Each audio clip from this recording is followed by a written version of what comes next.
Usapang Bucor mission, vision, mandates at core values tayo ngayon. Ano nga ba talaga ang tungkulin ng Bucor?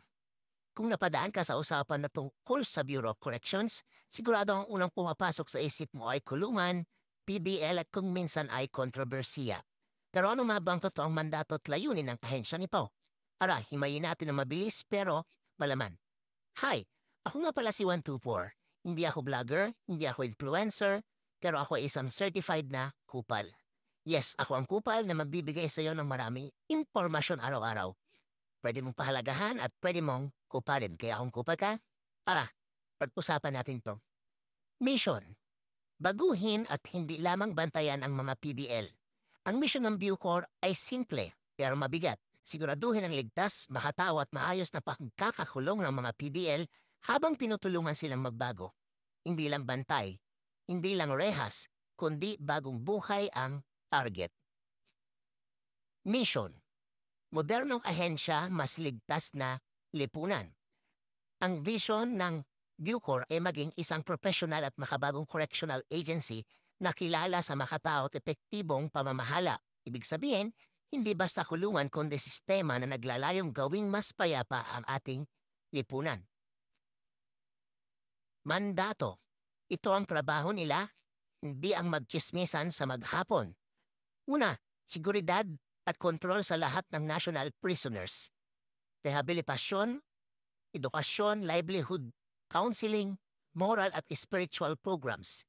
Pagtatanggol sa karapatan at kapakanan ng mga PDL, pagpapanatili ng kaayusan sa loob ng prison facilities at colonies, at pakikipag-ugnayan sa Department of Justice, LGUs, NGOs at iba pang ahensya para sa mas epektibong correctional management. Sa madaling sabi, hindi lang sila nagbabantay, nag-aayos, nagtuturo, at nagbabago din sila ng buhay ng mga PDL. Core values. Ano ang dapat na ugali ng isang Bucor officer?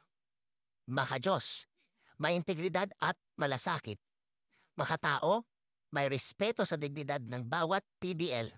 Makakalikasan, nagmamalasakit sa kapaligiran, makabansa para sa kapayapaan at kayusan at profesionalismo, disiplinado, patas at mahusay sa tungkulin. Ito ang mga haliging dapat dala ng sinumang naglilingkod sa Bucor o ang tinatawag nating mga corrections officers. Sa likod ng mataas na pader at matibay na rehas, may mas malalim na misyon ang Bucor.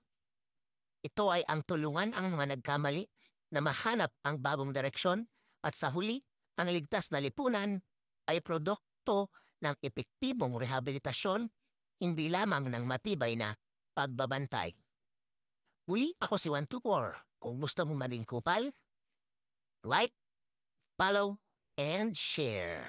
Huwag kang kupal.